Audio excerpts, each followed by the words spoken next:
강의를 수강하기 전에 앞에 적혀 있는 내용을 문자로 발송해 주시기를 바랍니다.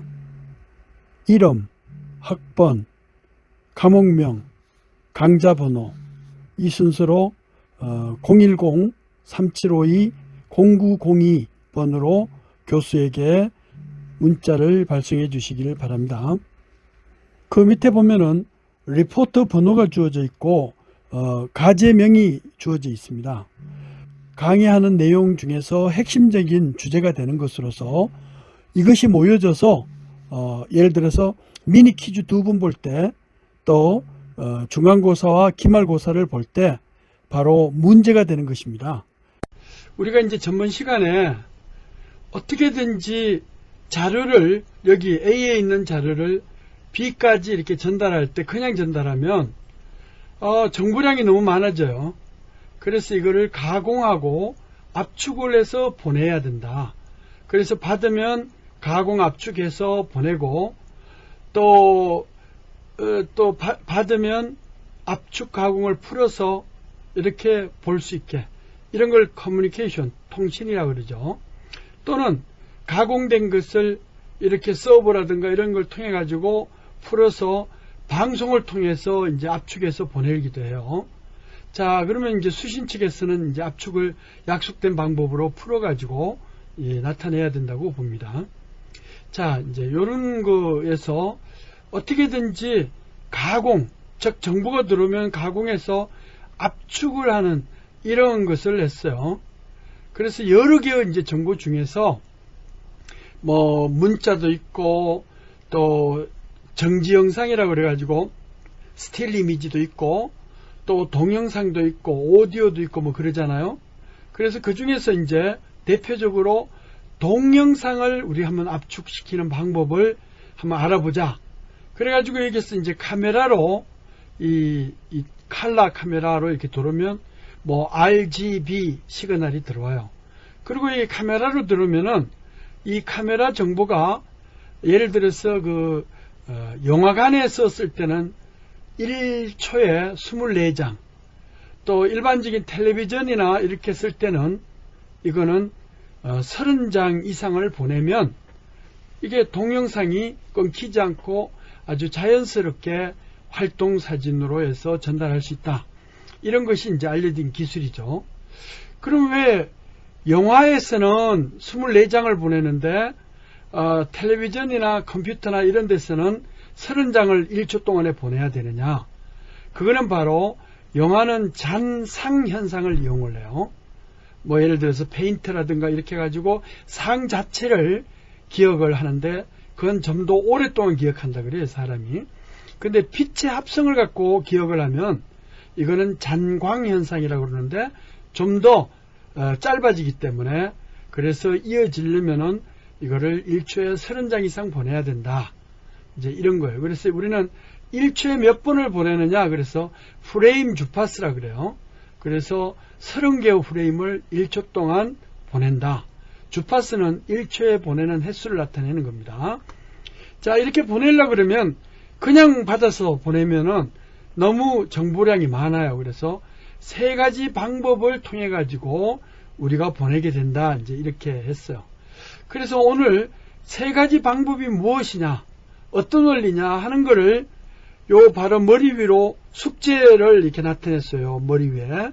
그래서 그 숙제가 뭔가요? 여기 보니까 숙제 세 번째인데 동영상의 압축 세 가지 원리에 대해서 상세히 설명하시오. 뭐 이렇게 돼 있어요. 동영상 압축 기술이에요. 여기서 세 가지로 이렇게 보여주고 있죠. 이걸 이제 앞으로 좀 자세하게 이야기를 할 텐데 자세하게 이야기할 거예요. 여기 요 위에 있는 거예요. 자세하게 이야기하는데 요거를 2페이지로 이렇게 복습해서 적어서 보내라는 거예요. 그러니까 숙제를 준다 그래서 뭐 여러분들이 전혀 모르는 거를 내라 그럴 수도 있지만 요 최근에 준 거는 전부 다 동영상 강의가 들으면 그냥 잊어버리니까 이것을 메모해가지고 자기 걸로 하려면 정리를 해야 돼요. 그렇게 A4 용지 2페이지 정도로 정리를 해놓으면 나중에 그게 이제 대면 수업이 돼가지고 수업할 경우에 뭐 퀴즈를 본다든가 시험을 볼 때 그러한 내용을 내는 거예요. 자, 근데 여기 이렇게 보시면 여기에 뭐라고 써놨나요? 여기 바로 위에 여기 보면은 상세히 설명하시오 뭐 돼 있잖아요. 앞으로 설명하시오 그러면 원리만 설명하면 되는데 상세히 설명하시오 그러면 실예를 들어가지고 좀 더 부가적으로 자세하게 설명해 달라는 그런 얘기예요. 자, 그래서 우리가 세 가지 방법이 있는데 그 세 가지 방법 중에 이제 하나가 무엇이냐면 이제 세 가지 방법, 세 가지 방법을 이제 여기 열거를 해놨는데, 자, 이렇게 세 가지 방법을 여기 했잖아요. 그러면 일단 들어오는 정지 영상을 어떻게든지 비슷비슷한 것끼리 섞어가지고 그래서 압축을 하는 거예요. 이걸 우리는 상관관계가 높다 그래요. 상관관계가 높으면은 즉 이 영상의 어떤 한 화면을 이룰 때 점이 있잖아요. 이것을 픽처 일리멘트라고 하는데 일리멘트들이 전부 비슷비슷하면 하나를 보내고 몇 번 반복 이렇게 하면 됐잖아요. 자, 이렇게 해서 한 화면, 이걸 인터라 픽처라고 그래요. 용어를 자꾸 이야기하는 거는 반복적으로 해야 이렇게 알아듣는다 그래요. 보통 애들이 어떤 단어를 기억하는데 부모님들이나 이렇게 주변에서 한 5,000번 정도 이야기를 하면은 알아듣는다 그래요. 근데 여러분들은 천재로 자랐잖아요. 그러니까 뭐 한 몇 번만 이야기하면은 머릿속에 암기가 딱 되죠. 이런 거를 전공 용어라 그럽니다. 이런 전공 용어를 잘 이해를 해야만이 아무튼 100점을 맞을 수가 있어요. 그래야 내가 무슨 말을 하더라도 용어로 이야기하니까 금방 알아들을 수 있잖아요. 자, 아무튼 여기서 이렇게 보시면 세 가지 방법으로 압축을 하는데, 압축 가공을 하는데 카메라로 들어온 거에 이 동영상이다 보니까 어떻게 돼요? 1초에 30장씩 쫙 지나가잖아요. 이렇게 30장씩 지나가는데 이런 30장씩 지나가는 것 중에 한 장을 먼저 기본적으로 압축을 해요. 한 프레임이라고 그래요. 한 장을. 이렇게 한 프레임을 이제 압축을 하는데 이렇게 압축을 하면 그러면은 압축할 때 처음에 점으로 구성되어 있는데 화상 또는 영상의 점으로 구성되어 있는 것을 우리는 화소, 픽처 일리멘트라고 그래요. 화면을 이루는 요소다 그래가지고 화소라 그래요. 이거를 영어로 하면 붙여가지고 픽처 일리멘트를 붙이면 픽셀이라고 그래요. P-I-X-E-L, 픽셀이라고 그래요. 픽처 일리멘트이기 때문에. 자, 이런 픽처 일리멘트들을 어떻게든지 섞어내야 돼요. 너무나 많은 점으로 되어 있으니까.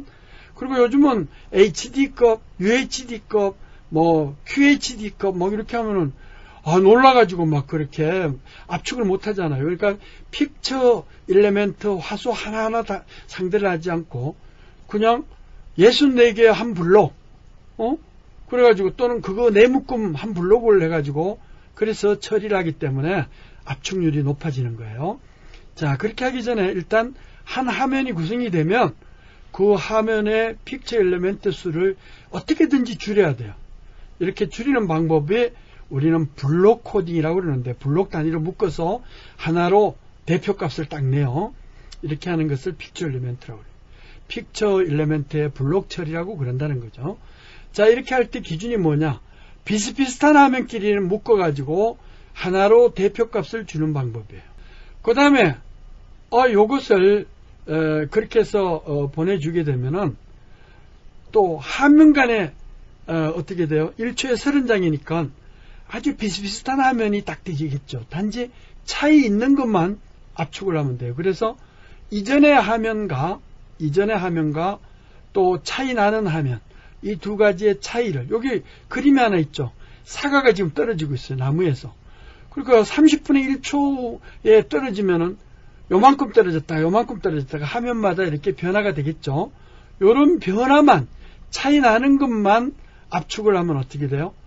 이거 이제 인터프레임 압축 방법이라는데 프레임 간 1초에 30프레임이 나오는데 그 프레임 간 차이만 보내주자. 이거를 무빙 벡터 컴펜세이션 무빙 벡터 컴프레션 이런 말 떴어요. 압축이라고 그래요. 움직임 벡터만 있는 것만 차이가 있다는 건 움직임이 있는 거잖아요. 그런 것만 압축하는 방법. 또 하나의 방법은 이렇게 해가지고 데이터에서 차분만 갖고 데이터를 하면은 인터프레임, 즉 프레임 간에 압축이 되는데, 그거를 분포도를 쫙 봐요. 그래가지고 아주 반복되는 것만 최소 빗대로 압축을 해주는, 이것을 우리는 엔트로피 코딩이라 그럽니다. 그리고 이런 것을 그때그때마다 테이블링 해가지고 이렇게 한다 그래서 베리어블 랭스 코드라 그래요. 그때그때마다 아무튼 가장 반복적인 거를 최소의 빗대로 이렇게 압축해주는 이런 방법. 이것은 이제 유사도를, 즉 예를 들어서 코릴레이션이라고 그러는데, 이게 상관관계가 있는 것을 그럼 어떻게 하느냐. 파형이 말이에요. 이게 천천히 바뀌면 저주파 성분이라고 그래요.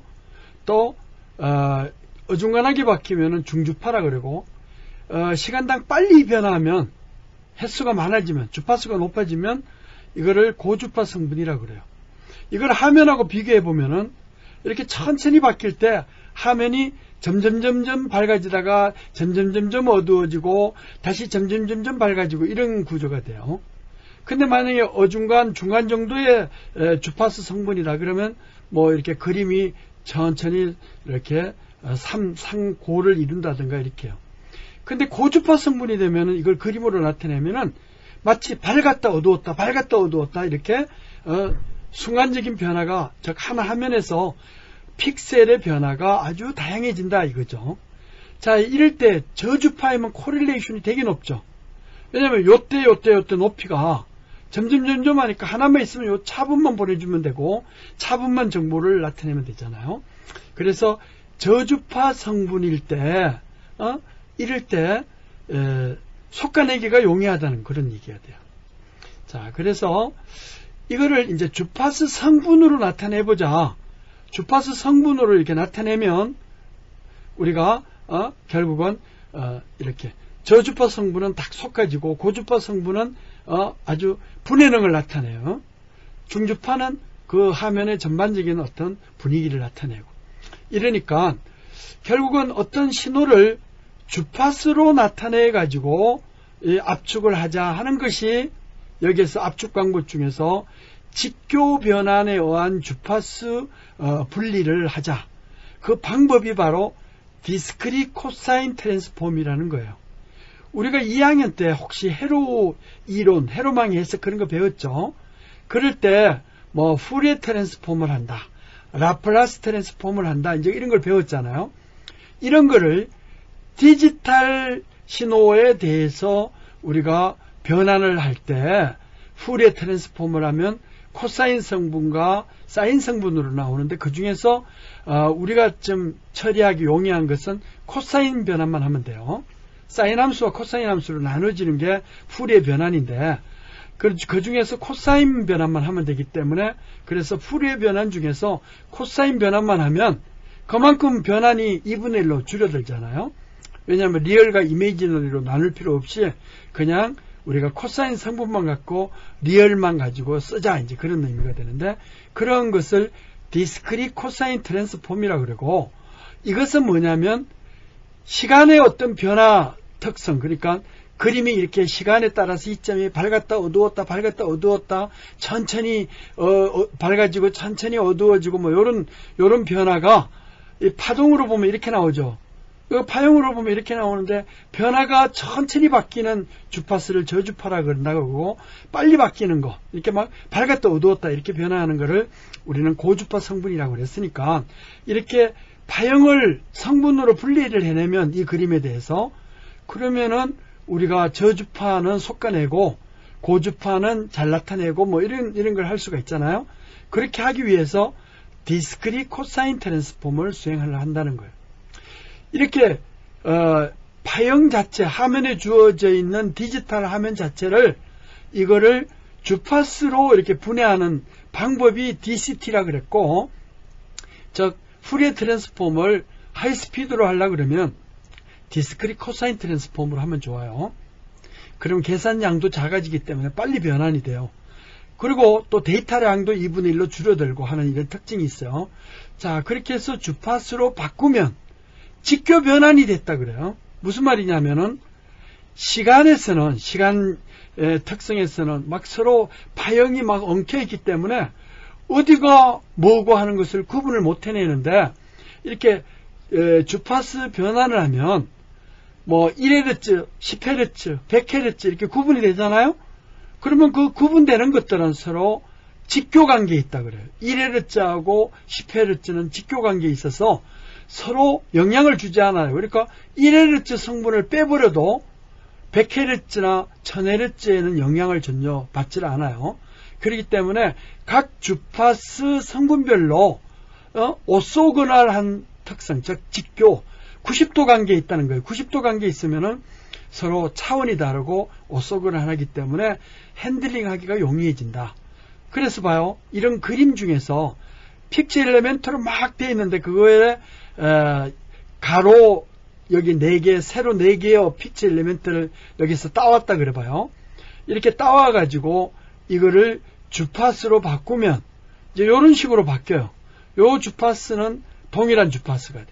요런 거 주파수 동일해지고 이제 요런 경우에는 좀 더 고주파수 성분으로 바뀌어지고 뭐 요렇게 성분별로 이럴 때는 DC분이라고 그래요. 즉 영주파수 성분인데 이렇게 전부 성분별로 분리를 다 캐내면은 그러면 이렇게 돼요. 한 화면이 있을 때 이 화면 전체를 하는 게 아니고 어떤 화면에서 가로 8개, 세로 8개의 화소를 따와요. 요 부분을 딱 따와가지고 이렇게 나타내면은 이게 시간의 그 화면의 점을 이루고 있겠죠. 이런 점을 디스크릿 코사인 트랜스폼을 하면은 이런 식으로 바뀌어요. 그래서 지그재그 성분이 되는데 좌측 상단에 있는 것이 가장 저주파 성분이에요.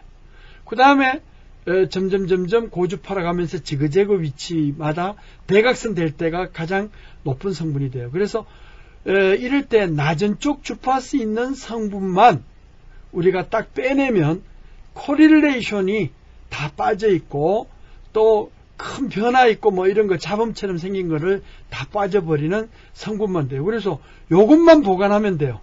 이렇게 주파수로 나타냈을 때 좌측 상단에 지그재그로 몇 개, 한 8개만 골라내면 요것만 보관해 가지고 다시 전송했다가 역으로 배치를 해서 풀어내버리면 그 화면 자체가 즉 인버스 디스크릿 코사인 트랜스폼을 하면 이 화면이 이거랑 비슷하게 나온다는 거예요.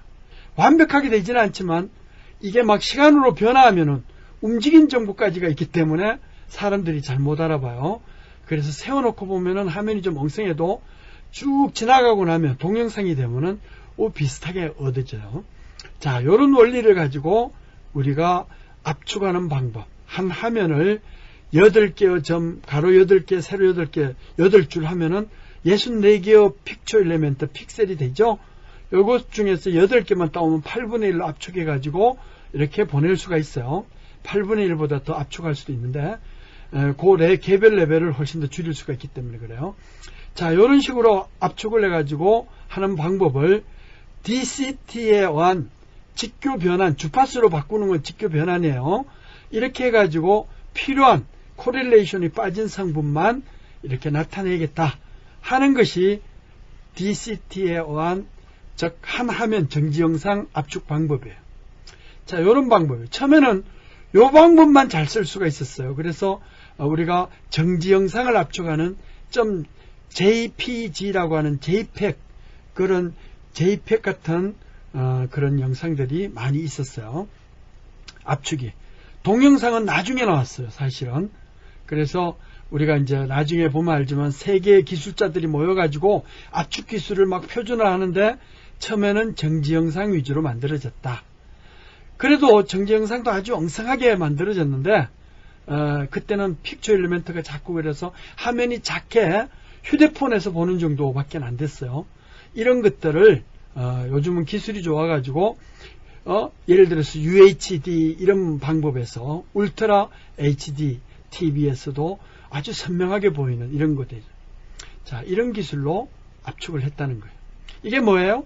DCT를 쓰면은 전체 화면을 가로 세로 8개 8개의 픽처 엘리멘트 점하고 8라인 그러면 88이 64죠. 64를 나누어 가지고 처리를 하는 것을 우리는 블록 코딩이라고 그래요. 픽처 단위로, 일레멘트 단위로 하는 것이 아니고 블록 단위로 처리를 해가지고, 그래가지고 압축하는, 이거의 한 화면을 이렇게 압축할 수가 있겠죠. 한 화면 자체를. 이런 방법으로 이제 압축을 하는 것이 이제 정지 영상에서 압축하는 방법이다. 기본적으로 뭐예요? 일단은 주파수로 변환해야, 그래야 저주파 성분은 상관관계가 많으니까, 그래서 상관관계를 빼버리는 거예요. 자, 이제 두 번째 압축 방법, 동영상에서 두 번째 압축은 1초에 우리가 텔레비전이다 그러면은 잔광 현상을 이용한다 그랬죠. 빛의 합성이 머릿속에 남는데 그게 적어도 1초에 30장은 돼야 상이 머릿속에 머무를 수 있어요. 잔광으로. 영화는 1초에 24장만 하면 돼요. 왜냐하면 상이 맺히기 때문에, 상을 기억하기 때문에 그래요. 그래서 빛을 기억을 하는 거는 잔광이라고 그래요. 잔광현상에 의해서 하니까 1초에 30프레임은 와야 되죠. 그러니까 이런 프레임에서 그 다음 프레임을 보면은, 동영상에서 그 다음 프레임을 보면 30분의 1초마다 나오는, 여기서 보면은 변화된 거는 팔을 올리고 있을 때 요것만 바뀌어요. 다른 화면은 그냥 그대로 있죠. 그러니까 첫 화면을 우리가 정지 화면으로 코릴레이션을 없애고 나서 압축을 하고 나면 두 번째 화면은 요 변화가 있는 이런 움직임 벡터라고 그러는데, 움직임만 있는 것만 차이를 찾아가지고 이렇게 차분만 보내면 되겠죠. 이러한 것을 우리는 서로 상관관계에 있는데 비슷비슷한 것은 상관관계가 아주 높죠. 변화되고 있는 건 상관관계가 거의 없잖아요. 이런 식으로 압축을 해서 보내는 걸 움직임 보상 방법에 의한 우리 프레임간, 그렇죠. 30분의 1초마다 변화된 것만 보인다 그래서 움직임만 있는 것만 따온다 그래서 차분 있는 것만 보낸다 그러죠. 이거를 우리는 XY 벡터 있잖아요. 변화분만 XY 축에서 얼마나 바뀌느냐, 이러한 것으로 이제 압축을 하는 방법이에요.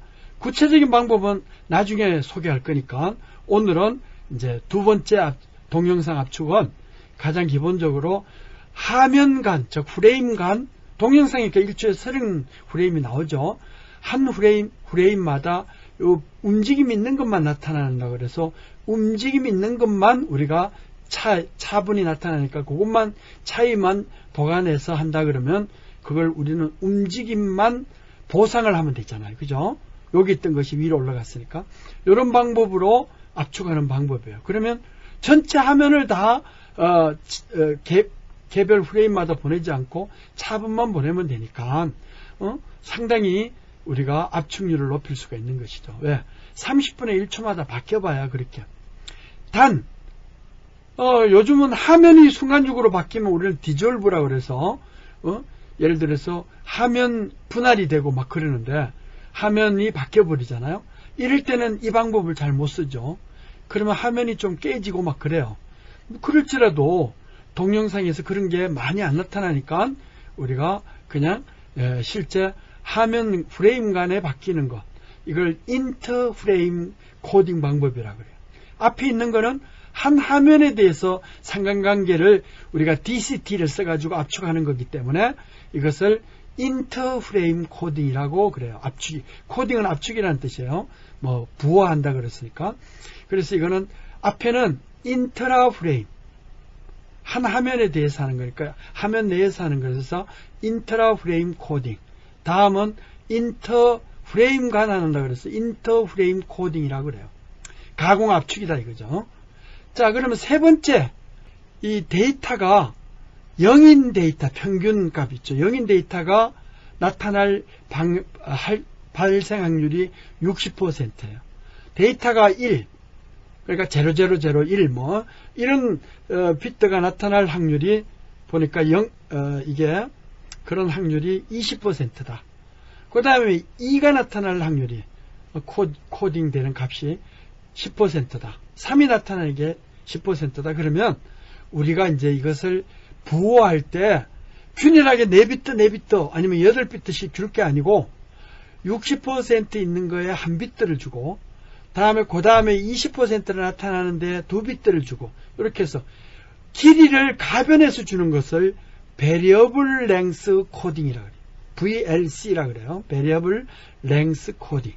이걸 여기는 가변장이라고 그러는데 이거는 뭐냐면 길이를 바꾼다는 뜻이에요. 이걸 한문으로 쓰면 가변장이에요. 그러니까 이 가변장, 일본 책을 이제 번역하다 보니까 이렇게 됐는데, 이렇게 가변장 코딩을 해가지고 이제 하는 거죠. 자, 이렇게 해가지고, 부호를 발생 빈도가 높은 거를 최소 빗도로 압축하는 것을 VLC, 이거를 한문으로 이야기하면 가변장이라고 그러고, 또 그냥 일반적으로 가면 엔트로피 코딩이라고 그러고, 뭐 이름을 많이 똑같은 방법인데 이름을 다양하게 붙여요. 뭐 웨이팅, 즉 어떤 무게치를 줘가지고 뭐 다양하게 이름을 붙일 수가 있어요. 자, 그래가지고 이제 세 가지 방법에 의해서 동영상을 압축해요. 그리고 이제 앞으로 우리가 챕터를 바꿔가지고 예를 들어서 정지화면, 이걸 스틸 이미지라고 하는데, 이런 하나의 스틸 이미지, 카메라를 찍으면 사진이 나오죠. 이런 포토그래프는 정지 영상이에요. 이런 정지 영상을 압축할 때도 이 동영상 압축 방법의 하나를 쓰고, 혹시 그러면 인터프레임은 없지 않습니까? 그런데 나중에 보면 알게 돼요. 인터프레임이 없어도 다양한 사이즈로 압축하기 때문에 그게 다 필요해요. 자, 그래서 한 화면을 압축하는 거, 인트라 픽처, 인트라 코딩 방법이고, 또 프레임 간 코딩하는 거, 이거를 인터프레임 코딩이라고 그러고, 그 다음에 엔트로피 코딩이라고 그래가지고 확률 빈도로 봐가지고 압축하는 이런 방법을 써요. 자, 이제 이런 식으로 세 가지 부호와 방법을 써가지고 앞으로 자세하게 이제 설명을 할 건데, 기본적인 원리는 이거예요. 그러니까 오늘 어떻게 해요? 숙제 이제 세 가지 방법. 그러면 구체적으로 뭐 화면 그려놓고 이렇게 설명을 해주면 상세하게 설명하시오가 되잖아요. 그러니까 그거를 복습하는 겸해서 내라는 거예요. 이렇게 숙제를 내는 거는 시험 문제 그대로 나올 가능성이 높아요. 왜냐하면 연습 문제가 없잖아요. 이날 설명해 주는 게 바로 연습 문제예요. 그리고 멀티미디어, 이것은 전부 다 이렇게 블록이라든가 이런 거지, 우리가 헤로이론을 배우거나 컴퓨터 프로그래밍을 하거나 하는 거는 구체적으로 코딩이라든가 이렇게 할 때 필요한 거고, 여기서는 어떠한 방법으로 압축을 하고 가공을 하고 그 방법을 알아야 이제 구체적으로 구현을 할 때 이제 할 거 아니겠어요? 그런 설명을 한 겁니다. 그러니까 오늘 세 가지 설명하는 거는 아주 중요한 거예요. 우리가 압축하는 것을 예를 들었어요. 실제 요것도 이제 블록 터치 그림을 하나 그리는 거예요. 일반적으로 비디오 카메라에서 영상이 들어오면 한 픽처 엘리멘트들이 쫙 해가지고 연결해서 들어올 거 아니에요. XY 좌표로 해가지고 들어올 거 아니에요. 이러한 픽처 엘리멘트들을 받아가지고 이것을 이제 화면 단위로 이렇게 그 차분을 구해요. 차분을 구하는 거는 비슷비슷한 화면은 어떻게 되나요? 비슷비슷한 화면은 차이를 하면은 차이가 0이 되겠죠. 그래서 이런 것을 우리는 차분을 구해가지고 이전 화면과, 즉 이전 프레임과 현재 프레임의 차이를 구하는 거예요. 그러면 어떻게 돼요? 인트라 픽처도 되죠. 인트라 픽처도 돼요. 또 그렇게 들어온 것을 우리는 어떻게 돼요? 변환을 해요. 디스크릿 코사인 트랜스폼을 해가지고 변환을 하면은 어떻게 돼요? 코릴레이션이 있는 거, 한 화면 내, 인트라 픽처 내에 있는 그러한 것을 우리는 코릴레이션, 즉 상관관계를 제거할 수가 있잖아요. 그래가지고 01, 01 뭐 이렇게 해가지고 하고 이렇게 해서 된 거를 보내기 전에 다시 되돌려가지고 풀어내요. 풀어내면 이렇게 여기 봐요. 부호하고 역으로 변환하면은 요때의 값과 요때의 값은 동일해지죠. 차분값이고 풀어낸 값이에요. 이 값에다가 요 차분을 더해주면, 원래의 값 이전의 화면을 더해주면, 그럼 지금 현재의 값이 될 거 아니에요. 그래서 요거는 다음에 뭐 차분을 구하고 다음 화면을 만들어내기 위해서 우리가 예측을 한다 그래요. 다음 화면을 그렇게 해서 다음을 만들어내기 위해서 가급값을 저장을 해줘요.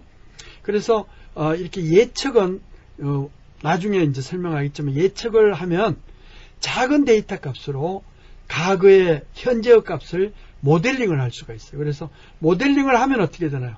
현재의 화면이 과거의 화면들로 예측이 되면 그만큼 차변이 줄어들죠. 그래서 이것을 선형 예측 이론이라고 하는데, 이 예측을 잘하는 기술이 아주 중요해요. 그래서 예측 기술이 한 몇십 년 동안 발전돼 가지고 요즘은 잘한단 말이에요. 그러면 이전 프레임과 현재 프레임을 이렇게 될 것이다 예측을 하면은 그만큼 차분이 줄어드니까 압축할 데이터가 줄어들수록 압축률이 높아진다는 거예요. 바로 화면을 압축을 하지 않고 차분, 이전에 예측된 거를 잘 차분을 하는데, 그거는 바로 모델링 된 것을 합성을 해가지고 가격값들을 갖고 있어야 가격값들을 갖고 현재를 예측을 하는 이런 구조가 돼요. 이거의 이제 구체적인 것은 좀 더 다음 챕터에서 설명하기로 하고, 일단은 어떻게 되겠어요? 일단은 화면을 그냥 안 하고 차이를 보내는 것은 그만큼 움직임 벡터를 보상하기 위한 것이다. 움직임 벡터를 알면 어떻게 되나요? 그만큼 어떻게 돼요? 압축률이 높아지는 것이잖아요. 그런 식으로 해가지고, 또 디스크릿 코사인 트랜스폼 하는 것은 디스크릿 코사인 트랜스폼을 하면 어떻게 돼요? 그만큼 우리가 움직임 그만큼 코릴레이션을 줄일 수 있잖아요. 그러니까 비슷비슷한 픽처 엘리멘트끼리 비슷비슷한 것은 제거해낼 수 있다. 그래가지고 부호화해서 이렇게 보내주는데, 여기서 또 한 가지 빠졌잖아요. 이렇게 부호화된 거를 보면은 이걸 분포도 빈도를 딱 조사를 했더니만은 빈도가 가장 많이 발생하는 거예요. 최소 빗도로 이렇게 하려 하는 거예요. 그래가지고 압축하는 요 부분만은 우리가 R집이라 그래가지고 프로그램 나와 있는 거 있죠. R집으로 많이 압축해가지고 여러분들한테 자료도 주고 그러잖아요. 그런 방법으로 이렇게 데이터를 첨가하는 것이다. 이렇게 보내주면 봐요. 그럼 봐요. 요 차분을 하는 것은 이전 프레임과 현재 프레임, 이것들에 대한 그런 것이니까 이걸 인터 프레임 모델링이라고 그러고, 요렇게 해서 이제 그 변환을 트랜스폼이라는데, 트랜스폼을 하는 거는 바로 인터 프레임 코딩이고, 이렇게 해서 모델링 되고 나오면은 이렇게 부호화가 되는데, 이 컨타이제이션 양자하는 부호화하는 거예요. 부호화된 거를 빈도를 조사해 가지고 가변장 부호화로 바뀌어요. 가장 빈도가 높은 것을 최소 빗도로 나타내 가지고 전송을 한다. 이제 이렇게 모델링이 되는 거예요. 이렇게 압축을 하면은 동영상이 20분의 1, 40분의 1, 요즘 한 100분의 1까지도 압축을 해서 쓸 수가 있어요. 우리가 왜 연속극이라든가 이런 거를 컴퓨터에서 보려면 방송국에 가서 서버를 이렇게 열어가지고 그래서 보고 있잖아요. 이렇게 서버를 열면은 그 서버에서 뭐가 들어가 있나요? 그 서버에서 다양한 것들이 결국은 서버에 수록이 되는데, 그런 수록된 것들을 결국은 보면은 한마디로 예를 들어서 700kbps로 압축을 해서 보낸다. 그러니까 압축률이 한 100분의 1 가까이 되는 거예요. 그렇게 하더라도 스탠다드 디지털 TV 화면을 보는데 별 문제가 없어요. 그런 정도로 이렇게 예측, 모델링을 잘하고, 다음에 디스크릿 코사인 트랜스폼도 잘하고, 그 다음에 여기에 주어져 있는 베리어블 랭스 코딩이라는 것도 잘하고, 이렇게 해가지고 전송을 해가지고 그만큼 전송률이 작아지는 거예요.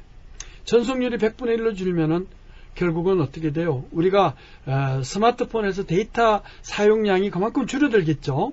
그러면은 가격을 그만큼 작게 내도 되는 거잖아요. 여러분들 데이터를 막 몇 기가짜리 이렇게 약정해서 쓰지만 한 며칠만 쓰면은 그냥 기가바이트 금방 끝나버리죠. 그러면 또 이 부모님들이 데이터 사용료를 또 많이 내야 돼요. 즉 스마트폰 사용료를 많이 내야 돼요. 여러분들이 돈을 낸다고 생각하고 아끼려면 어떻게 돼요? 압축률이 높은 거를 써요. 화질은 좀 떨어지지만 그렇게 쓰면 돼요. 자, 그래가지고 초기에는 이게 예를 들어서 이 압축되는 스탠다드들이 90년 초반부터 시작을 했는데, 세계 표준으로 이런 것들이 압축률로 이렇게 이루어지면은 여기에 MPEG이라고 MPEG라고 있죠. MPEG 이런 거는 세계 표준화된 거예요. 그래서 미국 북미 방식하고 미국 방식하고 그 다음에 유럽 방식, 이것이 합쳐져 가지고 그래서 MPEG이라는 무빙 픽처가 되죠. 동영상에 대한 압축 방법이에요. 요 JPEG이니 뭐 하는 거는 정지영상에 대한 거예요. 이런 것들이, 그리고 여기 G.711 뭐 이런 거는 원래 북미 방식이에요. 자, 이런 것들이 표준화돼 가지고 그만큼 메모리 사이즈도 줄어들고 압축률도 높아지고 뭐 이제 이런 식으로 돼 가지고 다양하게 요즘 쓰이고 있다. 그런 거예요. 그러니까 그만큼 어떻게 돼요? 한 사람이 통화할 거를, 전화 통화할 거를 16사람이 동시에 한다. 그러면 사용료가 10분의 1로 주는 거잖아요. 또 고속 통신망 뭐 하더라도 그만큼 사용료가 줄어들 수 있다. 이렇게 볼 수 있는 것이죠. 자, 그래가지고 이런 뭐 예를 들어서 여기서 보니까 카세트 테이프 레코더도 있고 VHS라 그래가지고 여러분들 VTR이라는 거 알죠? 옛날에는 비디오 테이프 레코더 뭐 이런 걸로 했잖아요. 그 다음에 여기에 보니까 뭐 무슨 다른 다양한 저장 장치들이 막 있어요. 이런 것들이 저장 공간은 정해져 있는데 어떻게 이거를 넣을 수가 있겠느냐. 그러니까 디지털로 해서 압축해 가지고 넣으면은 영화 한 편만 넣을 수 있는 거를 100편을 넣는다. 그러면 어떻게 돼요? 그만큼 가격이 저렴해서 공급을 할 수가 있잖아요. 그러니까 압축을 많이 하는 거예요. 그 말은 뭐예요? 여러분들이 이제 뭐 자취를 하는 사람들은 이사를 가끔 1년에 한 번씩 갈 텐데 한 학기에 한 번씩 간다든가 하면은 갈 때마다 이삿짐을 싸야 되잖아요. 근데 그냥 이삿짐 센터를 부르면은 포장을 안 하고 하면은 한 4톤 트럭이 필요해요. 아무리 방 한 칸이라도. 근데 여러분들이 포장 이사를 딱 원하면은 그 이제 포장 상자 가게에다 탁탁 뭐 이렇게 잡아 놓으면은 한 1톤 트럭만 해도 충분하단 말이에요. 그게 바로 압축 가공 기술이에요. 자, 그러면 전송하는 그 기술이 그만큼 불필요하다. 전송하는 기술이 있으면 그만큼 사용료를 저렴하게 내고 비싼 요금을 낼 필요성이 없어진다. 즉 그만큼 어떻게 돼요? 많이 쓰더라도 좀 압축 가공을 하면 할수록 여러분들한테 유리하죠. 그래서 이게 바로 우리가 첫 번 시간에 이야기했듯이 왜 우리가 지금 그 IT 융합 5대 핵심 기술 또는 멀티미디어 5대 핵심 기술 있잖아요. 멀티미디어 융합 5대 핵심 기술 중에 네 번째가 코딩 디코딩이었죠. 그 코딩 디코딩 기술을 오늘 말로 그림으로 간단하게 설명을 해준 거예요. 그러니까 그거를 우리가 숙제로 내주시면은 감사하겠습니다. 자, 오늘 수업은 수고했습니다.